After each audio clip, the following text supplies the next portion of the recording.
Well, there it is. Hey, this is WTii, and this is an overview video for Overwatch.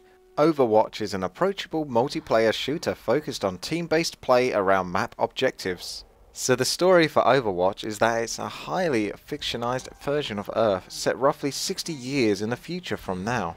30 years previous to the current time you play in Overwatch, there was a global crisis caused by robots known as Omnics, who had become a commonplace amongst the populations, and they had begun to start attacking cities around the world.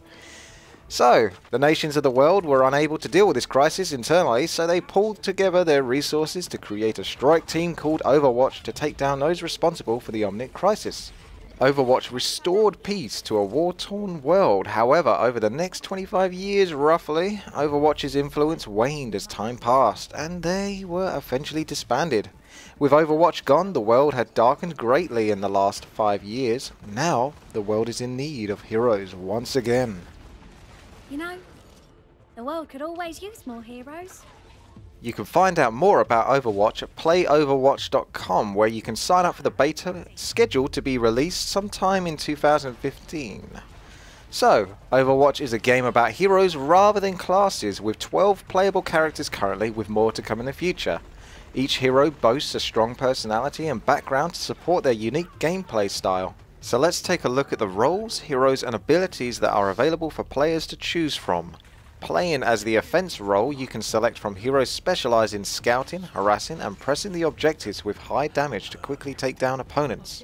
There's Tracer, who uses her pulse pistols to do high damage in close quarter combat. She uses her abilities such as Blink to traverse the terrain, and she can use Recall to allow herself to come back 3 seconds in time, putting herself back where she was 3 seconds ago.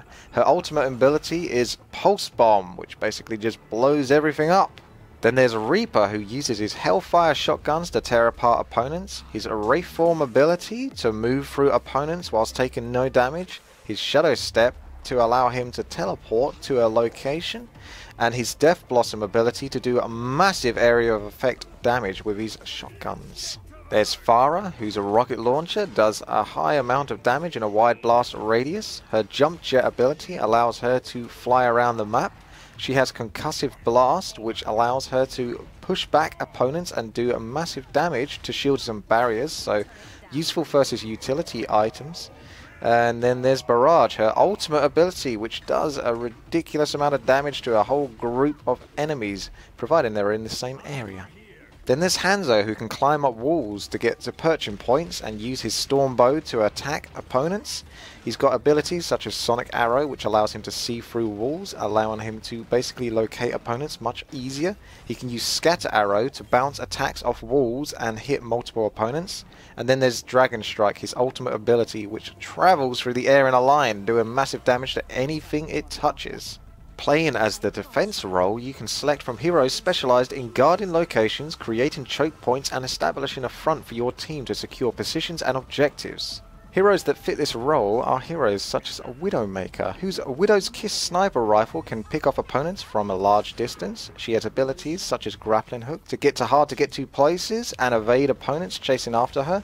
She has Venom Mine, which she can place in locations which blows up when opponents come nearby, filling them with poisonous gas.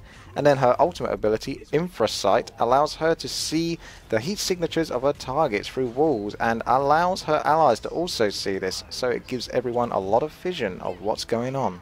Then there's Torbjorn, whose rivet gun allows him to attack from a distance as well as up close and personal, depending on your preference. He has abilities such as Forge Hammer to build, upgrade and repair turrets. He can build turrets using scrap he collects from dead enemies and allies to repair and upgrade it and boost it even further. Then there's Armor Pack, which he can place on allies to help give them more health and stamina to survive just that little bit longer. And then his ultimate ability, Molten Core, basically means that he takes on a super version mode of himself, and he just increases his health and the ability to attack fast and build faster. Then there's Bastion, who has a submachine gun that fires steady bursts of bullets at a medium range. His abilities include Configuration Siege, allowing him to produce a small mini shield and rain hell upon his opponents. His Reconfigure is where you hold down Shift, and that allows you to switch between the two modes of Assault and Siege. Then there's self-repair, which allows him to repair himself, but he cannot move or do anything during this process. His ultimate includes remote, I almost said robot mine, remote mine. And this is a little mine that he can move around, and it will blow up wherever the enemies come nearby, and do massive amounts of area damage, as you can see. Playing as the tank role, you can select from heroes specialised in protecting the team with high survivability. They have high armour that mitigates damage by 50%, and they have lots of disrupting capabilities.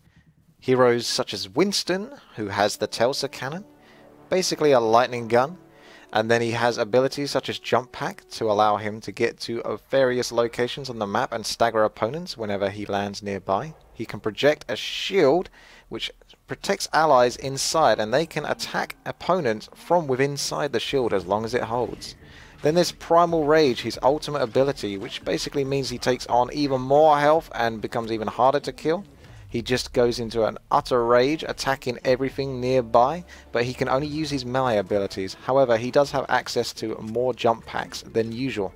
Then there's Reinhardt, who I think is going to be my favourite. And he has the Rocket Hammer, which can do lots of damage to opponents nearby in a wide arc. He has the ability Shield, which protects allies nearby as long as it holds, and they can attack from behind, but he can't attack whilst he's holding up the shield. He has the ability Charge, allowing him to just charge straight forward, grabbing hold of enemies in its path, and if he hits a wall with them, he does massive damage. Then there's Fire Strike, which seems to be his range ability, allowing him to attack opponents from a distance. And his ultimate, Earth Shatter, is his ability to slam his rocket hammer into the ground, knocking down and damaging all enemies in front of him. Playing as the support role, you can select from heroes specialised in healing and buffing teammates, with some capable of debuffing opponents. Heroes that fit the support role often provide extra utility to accomplish objectives for the team. Heroes such as Symmetra, who has a photon projector, which is basically like a taser gun, don't tase me bro, allows her to do damage to opponents the longer it's connected. And then she has abilities such as Sentry Turret, which is essentially just a turret that does a lot of damage to anyone that comes nearby.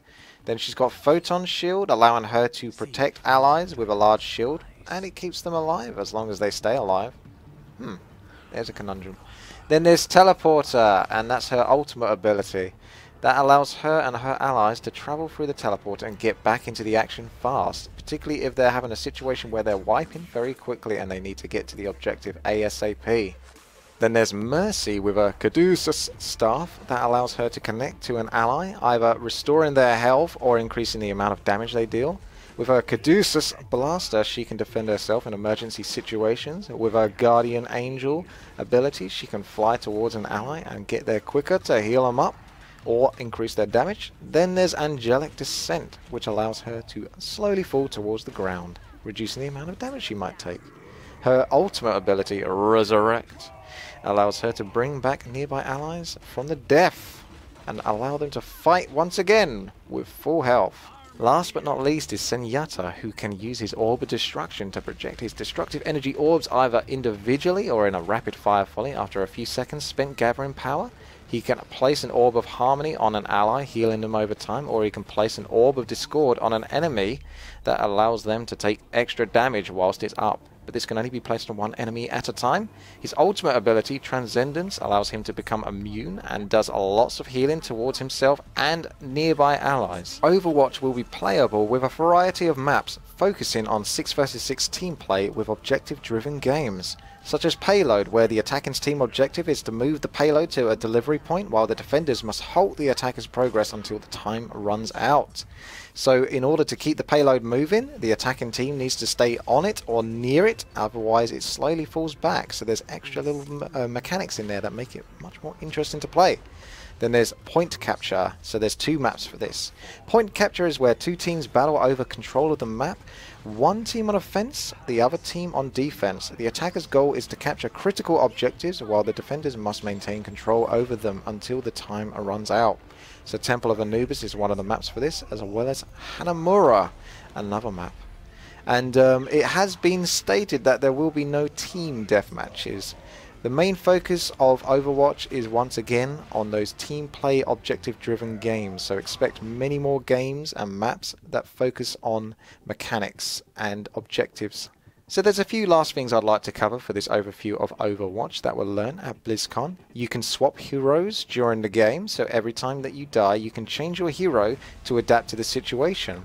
You're rezzed in safer positions, allowing you to get back into the action from different angles without getting insta-gibbed once more. And the idea really is that you are able to survive longer, you're able to use your abilities more often, you have higher mobility, and in essence you're just able to play the game more and enjoy it more.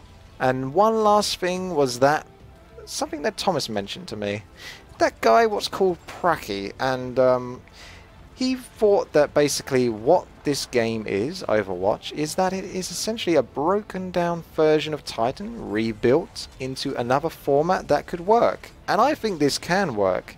And I think this has been confirmed more or less when this question was asked in the Q&A panel.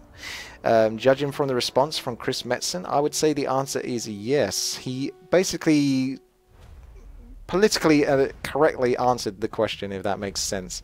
And I think it is quite clear that this game is very, very deep in advanced territory. It's been worked on for quite some time, you can tell. This is not something Blizzard could have produced in the last couple of years. This is something they've been working on a long time, so it's quite clear to say, or safe to assume at the very least, that this is essentially Titan changed to be available and playable. And I don't mind the way this looks. I think this looks pretty damn good and I'm looking forward to it. So, if you're interested in playing it, don't forget that you can apply for the beta. So just go to playoverwatch.com, otherwise eubattlenet.com or US Battlenet, depending on where you're from in the world. And you'll probably need a Battlenet account. You can either log in with your current one or use a new one. And by use a new one, I mean create a new one. They're easy enough to do, they're free, and you can get access to the beta potentially come 2015, we hope. Alright then, I hope you enjoyed this overview of Overwatch, and if you did, please like the video, share the video with others if you think this will be helpful to them, and subscribe.